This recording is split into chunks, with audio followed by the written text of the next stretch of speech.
It is also bring to your kind notice that post lunch, after the keynote address, there will be a lunch break, and post lunch we are yet to hear an MBA seminar hall. So the second session at 2 o'clock it is going to start. So it is from 2 to 3 as per the schedule. Session by Professor U. Chandrasekhar sir.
Light चालू ना हो तो बंद अरे आदमी लेवन stage तो आवन ना आवाज टीवी पर नहीं आवे आव खाली पे स्पीकर जाव से वो खाली बोलवार છે એટલે લાઈટ ચાલુ તો કો તો પેલી લાઈટ બંધ કરી દેશે એવું હતું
No problem.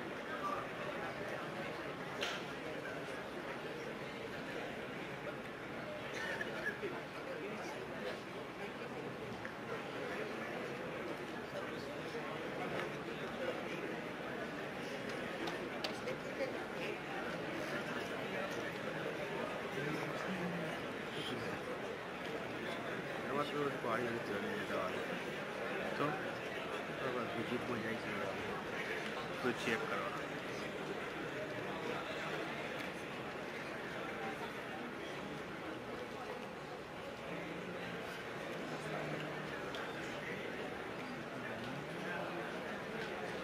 पता है उसको चेक करो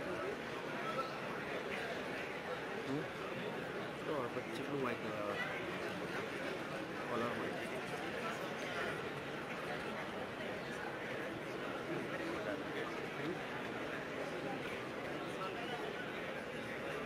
तो por torear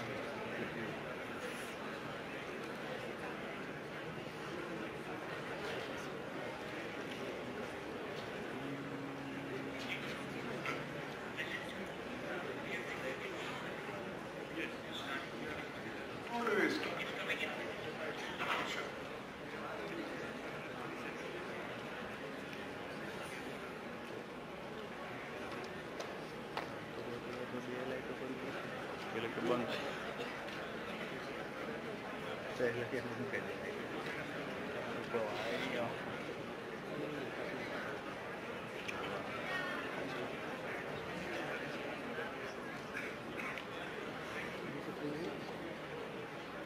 Oh, Pani, or even busy.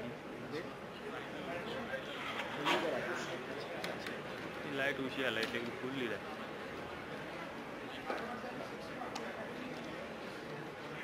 Thank you. Thank you. Oh, sure. Perfect. Thanks.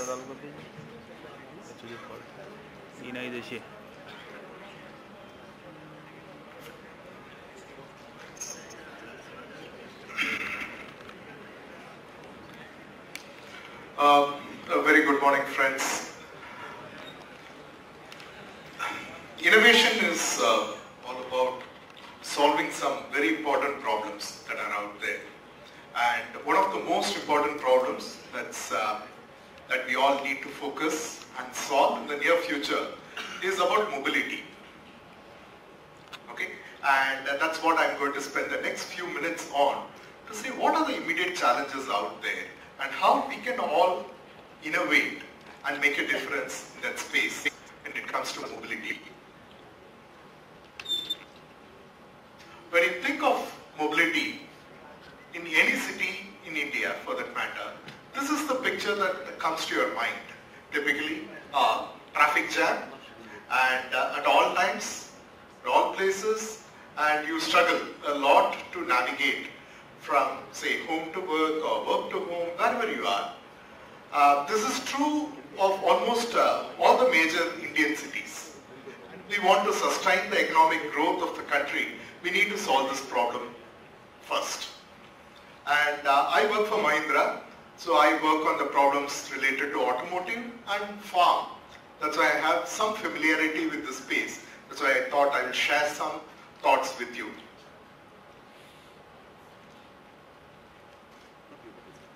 One of the very first challenges ahead of us is the pollution, the quality of the air that goes for a toss, especially during the winter months. This is how the Delhi looks, and part of it is due to the pollution coming from the vehicles, and the rest of it is due to many other sources of pollution.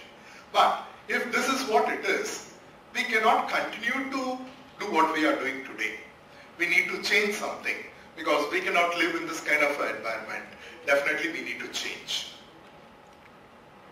Also, this is something that we see day in and day out. And believe me, we have technology with us today through which we can avoid such accidents and save millions of lives out there. We have no reason not to use those technologies and innovate in that space. It's very important for us to do this. And of course, we need to figure out a way to navigate through traffic jams and keep our productivity and efficiency levels high. So, if you look at the mobility of the future, we must solve these three big problems. One is pollution, other is safety, and the third is convenience. How do we manage these three? So how can we make mobility clean, safe, and also fast and convenient? Is it possible for us to do? That's what I would love to challenge you all today, because you represent a cross-section of the best, most innovative minds across the country. So I want to expose you to some of the big challenges in this space so that you can all contribute to solving these three big problems. And my own belief towards solving these three big problems is a combination of electric, autonomous, and connected vehicles. These three technology innovations are going to play a very big role in shaping the future of mobility. There is also a business model innovation apart from these three technology innovations. That is the shared mobility model, which is, we are all familiar with the Olas and the Ubers, how much change they are able to bring about in terms of empowering people to use convenient mobility technologies. So it's a combination of four things: electric, autonomous, connected, riding on the power of the shared mobility platform, which is really going to define the future of mobility. This is going to be a very, very important development that's already happening, and you will see the impact of it in the next 5 years time frame. We are not talking about a far futuristic technology. We are talking about something which is already happening around us, and by the time you all get into the industry, it would have really picked up sufficient momentum and you would all be able to make a real big impact. From Mahindra, we are in all these three spaces. We have the Mahindra electric business where we are steadily building a portfolio of electric vehicles. We have the small E2O, which is a 4-seater fully battery powered vehicle. And then we have the E-Verito, which is a spacious sedan, which can give you a minimum of 150 kilometers per charge, which is very ideal for city commute conditions. And then we also have even an electric auto called the Trio. Okay, so we are slowly building and adding more and more electric vehicles.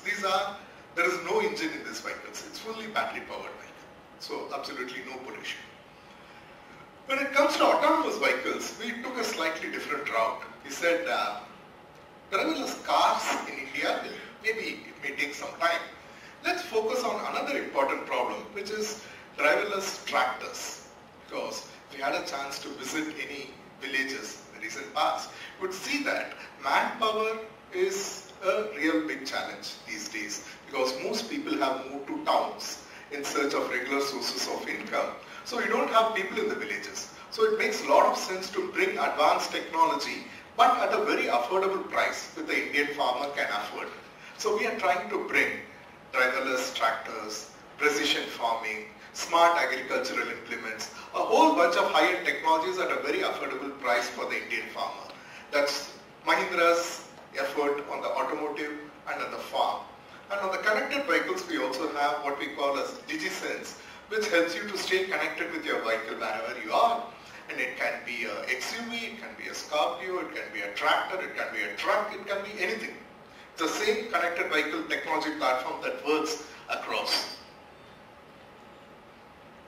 The predictions are almost 100% of the cars, all the cars will be connected by 2025, which is already happening, and we can all benefit from this right away. It's a very low-hanging fruit from that perspective. 75% of the cars will have significant level of autonomy by 2035. 2035 is not very far away. So we will all get to drive autonomous cars on Indian roads. It's not a distant dream anymore. Our own early adopters of electric vehicles have been the Olas and the Ubers. Because you and I will use our car for maybe 2 hours, 3 hours in a day. Ola or Uber can use it for maybe 20 hours in a day. So their ability to get the return on investment is much higher, much faster adoption. So the whole fleet of Ola cabs in Nagpur is all electric vehicles. Okay, it's all the Mahindra electric vehicles that went into enabling this. But if I ask you to buy an electric car today, it's not an easy decision. There are so many concerns that all of us have. Is it safe? Will it give sufficient distance, the range of the vehicle? Oh, it's so expensive. The battery itself is almost 50% of the cost of the electric vehicle. What happens if the battery goes bad? Then I have to spend again so much money. Can I afford it? So lots and lots of concerns around making a decision to switch over from a fossil fuel powered, IC engine powered vehicle to an electric vehicle. Although we talk about the technology as not future but current technology, for us as individuals to make this decision, still there are a lot of uncertainties, a lot of fuzziness. It's not really so clear. The 3 big challenges. If you want to see electric vehicles in India, and as an innovator, if you want to focus on the most important problems in this space, the 3 big challenges are the range anxiety. Will the car give me sufficient range to reliably take me to my destination? What if the battery runs out of power? That's the very first concern, which is the range anxiety. Second is the price of the battery. As I mentioned, the price of the battery is almost half the price of the car. So not many people can afford this at the current price. So what innovations can really bring down the price of this battery? It's very important to innovate in that space and make the battery a lot more affordable. And the third and important space is you need to charge your car, isn't it? So if you have chargers only at home, may not be sufficient. You need a network of charging stations across the country. So how are we going to create this? How long will it take? And who is going to do this? So these are some of the most important problems from a technology innovation perspective and also from a business opportunity perspective. I think these 3 are the most important challenges ahead of us if we want to adapt electric vehicles very soon. There are also certain bottlenecks because these batteries for the electric cars, they are based out of lithium. It's a lithium ion battery that we are talking about, which will power your car. And lithium, there is not a lot of lithium around in the Earth's crust. There's a very limited supply of lithium. So one of the bottlenecks is how do we make sure that lithium is available to make so many batteries for so many electric cars that will be coming into the market. Second is, you are talking about, apart from the battery motors, the electric motors need magnets, and these very strong magnets. If you want a very compact motor, you need a very strong magnet. What this means is you need rare earth minerals. Rare earth minerals are very rare and very pricey, very expensive. So we need to figure out ways of either making magnet without these materials or bringing down the price of these materials. That's the only way we can mitigate the risk around availability of materials for the motor, which is the second important component other than the battery. And the third and the most important is how do you build a charging infrastructure. We want very fast charging. We are so used to driving into a petrol bunk, filling your tank and driving out in 5 minutes, 10 minutes. So if it's going to take a few hours to charge your battery, you wouldn't like it. So how do we build fast charging infrastructure at a very low cost across the country? We need a very good network of such charging stations. Some of these materials, as I mentioned, are scarce, they are critical, so there are a lot of worries about how do we do this large-scale manufacturing.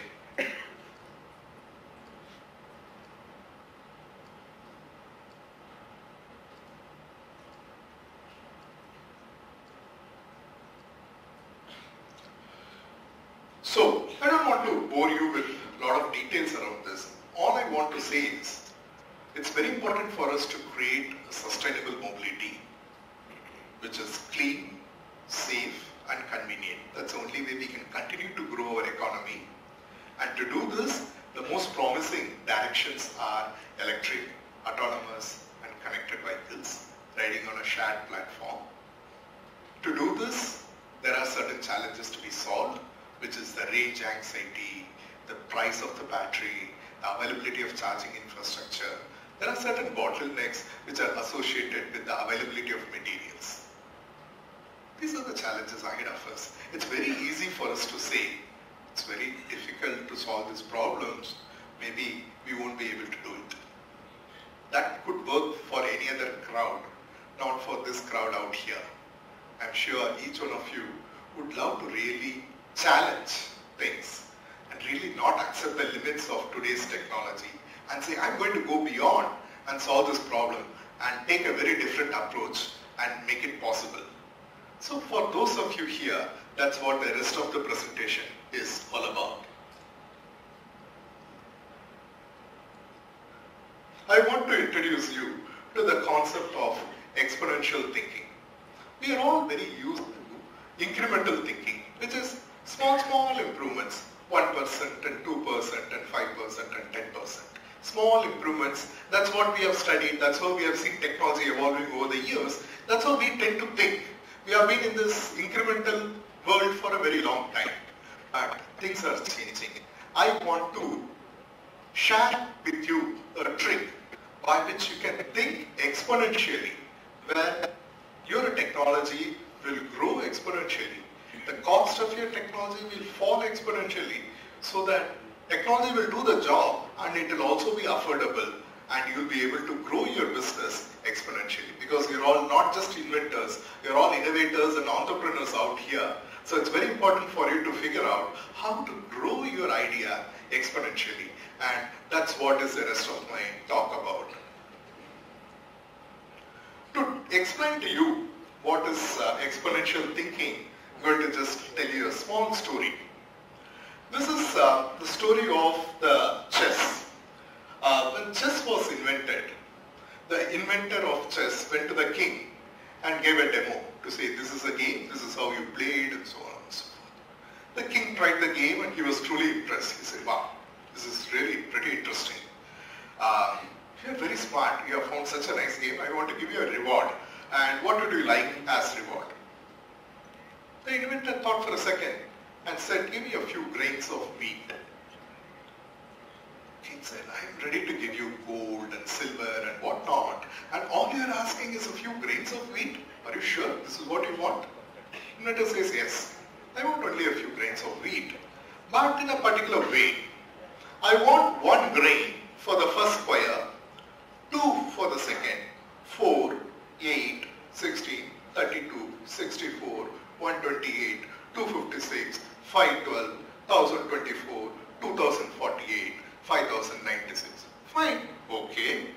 King thought, okay, how many bags he may need? Maybe 5 bags, 10 bags of wheat. Go ahead and take it.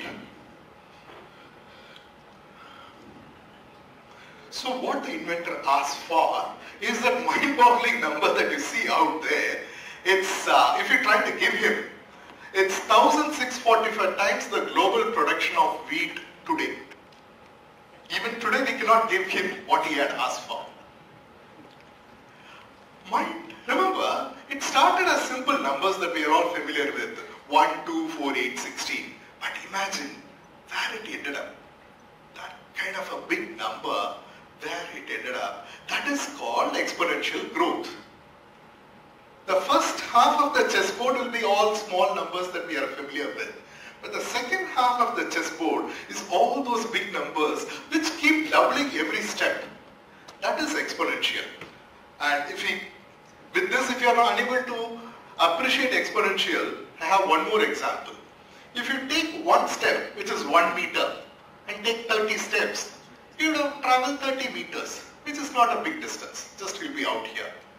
But if you take 1 meter, 2 meter, 4, 8, 16, 32, you take only 30 steps like that. You would have gone around the world 25 times. Can you believe?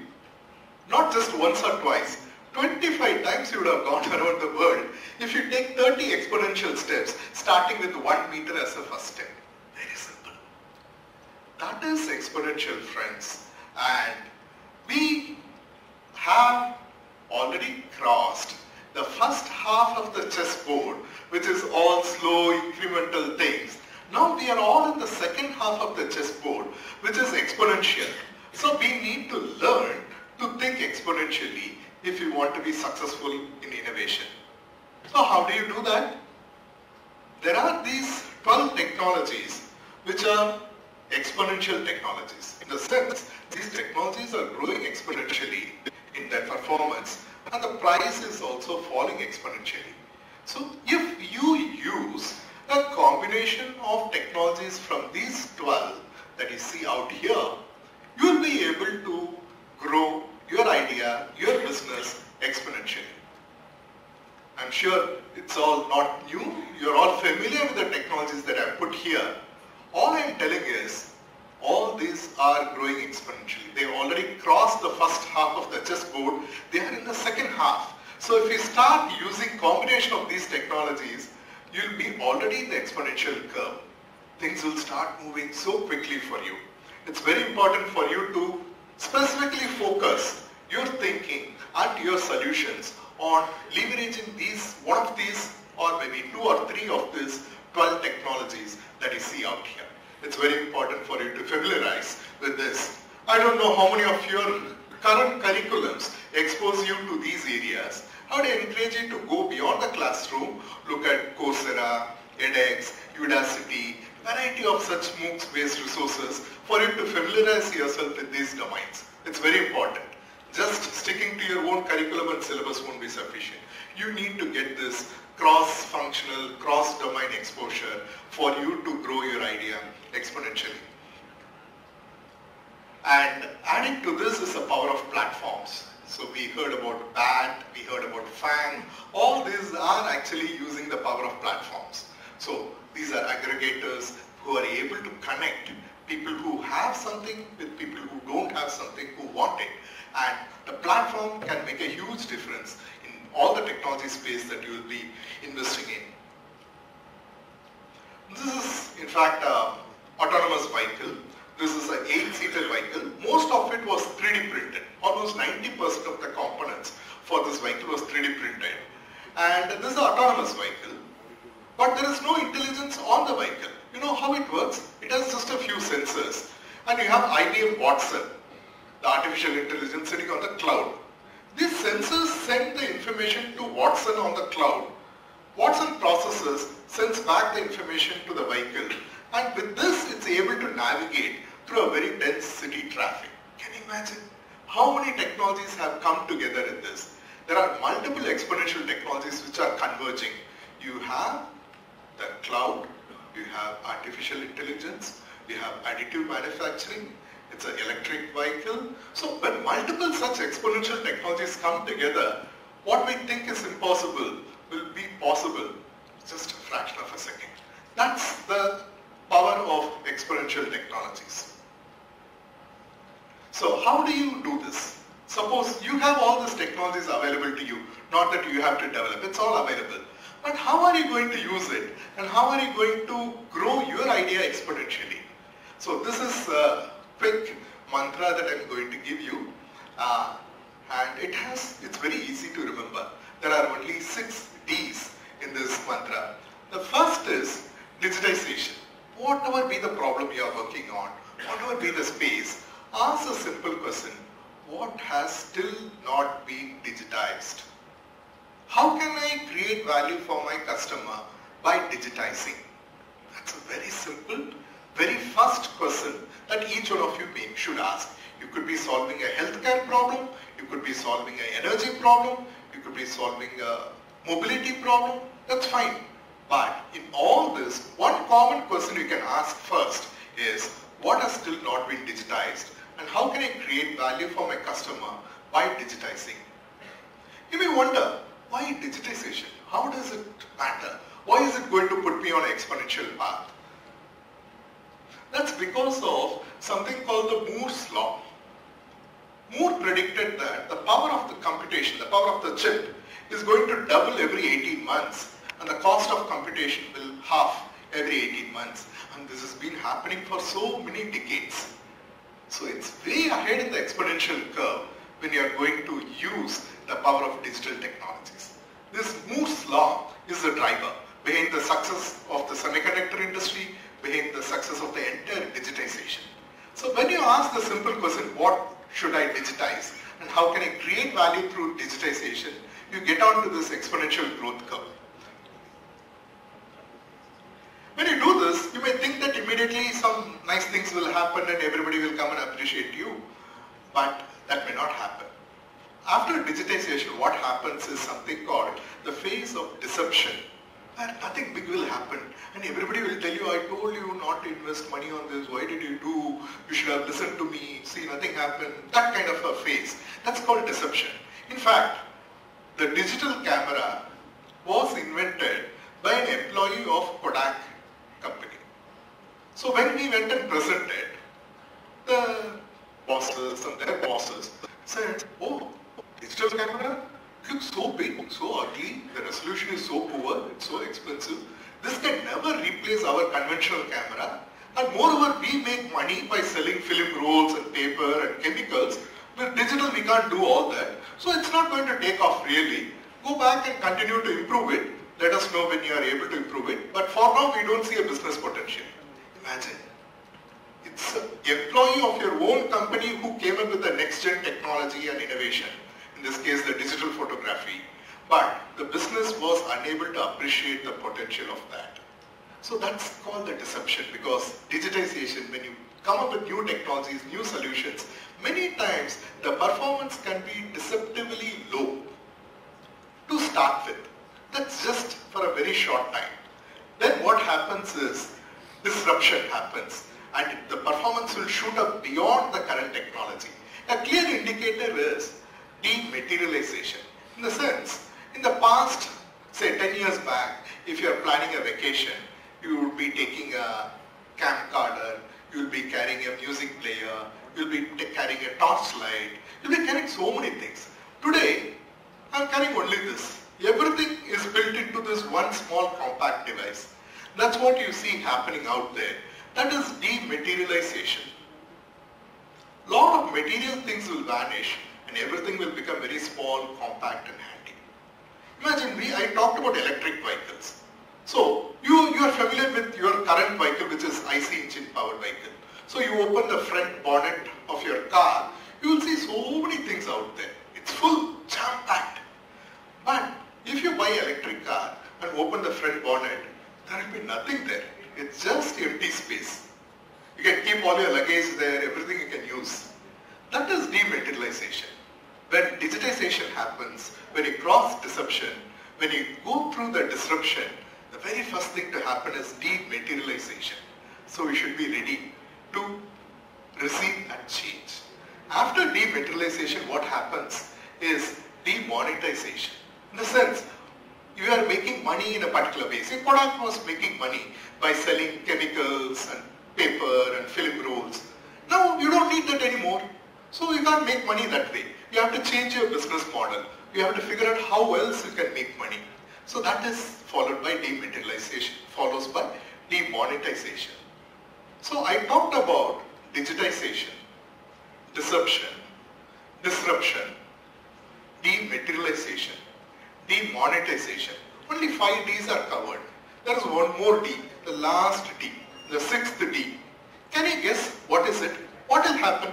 After demonetization, what do you think will happen? Why do you think technology should go through all these 5 Ds? What could be the next D? Can you take a guess? Just take a guess. You know that it starts with D. There are not too many words. So what would be the next logical thing that would happen? Can you take a guess?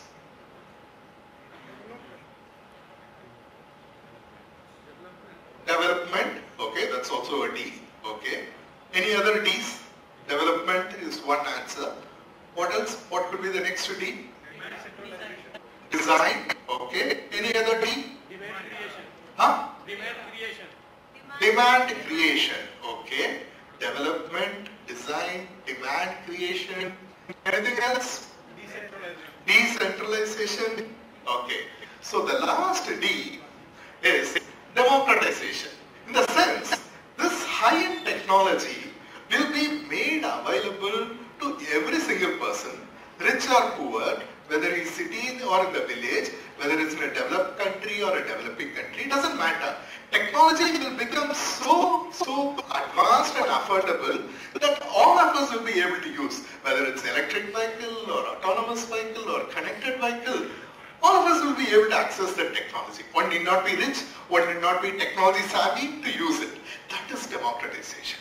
So the real reason why all these things happen is for democratization. Technology should be made available to all. And this is going to happen. This has happened with so many technologies, and this will happen with mobility also, if you are able to use exponential technologies to solve the problems. That's a connect between exponential technologies and the 6D framework. If you, just to make you believe that it's already happening, the price of the lithium-ion battery, the last few years, if it's just 7-8 years, the price of the lithium-ion battery has fallen by 73%. Can you believe? 73% reduction in the price in just 7 or 8 years right now. And it's not only the price is coming down, the availability of the lithium-ion batteries is also steadily going up, with Tesla and many other companies setting up large-scale battery manufacturing. And we are going to do this in India also. We are going to very soon manufacture lithium-ion batteries in India. This is one of the large-scale battery manufacturing facility. How it looks, just an aerial picture of this. One can look at motors even without magnets. You are familiar with the induction motors. And then people are also looking at alternative materials to make these things.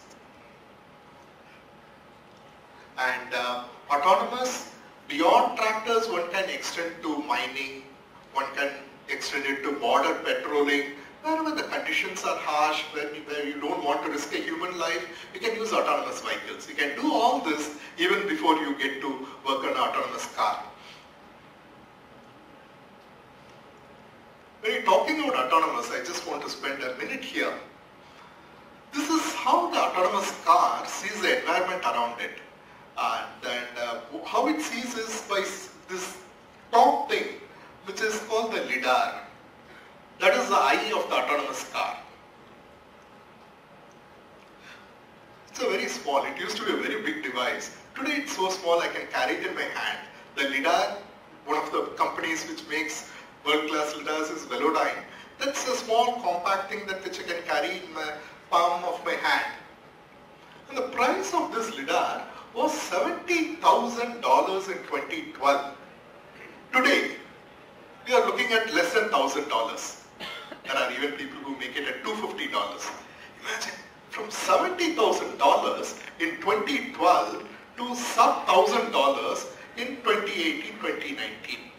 This is exponential, isn't it?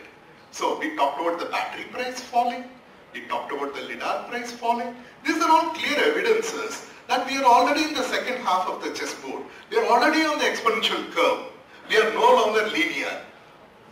Only thing pending is for us to change our thinking from linear thinking to exponential thinking. Because technology is in place, but our thinking also has to change. If we continue to think in a linear way with exponential technologies, then we won't be really getting the benefits of it. So our thinking also has to become exponential. So, each one of us here, we have the responsibility of creating a sustainable mobility for the future. If you look at the constraints today, it looks like it's very difficult and the constraints are very difficult to overcome. But if only we make the resolve today to shift from linear thinking to exponential thinking, I'm sure we can solve all the problems and create a sustainable mobility for the future, which will be clean, safe, fast and convenient. Sure? Wishing you all the best and thanks a lot for this opportunity to interact with you all. Okay. Sure.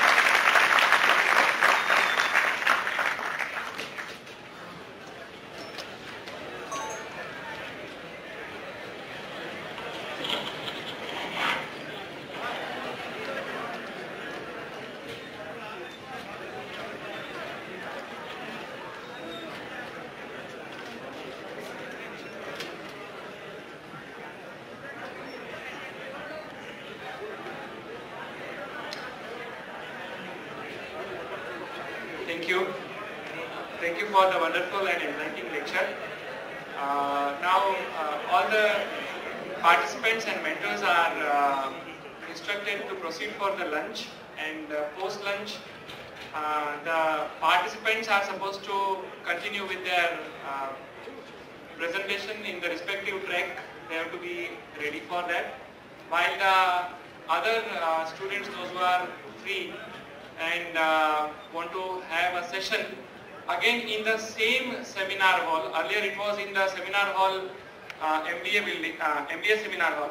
But now the next session, which is 2:30 to 3:30, by Professor U. Chandrasekhar sir, from who is going to speak on again innovation.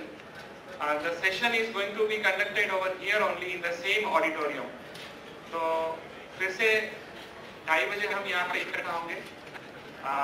Participants are supposed to continue with their track. Thank you. Thank you all.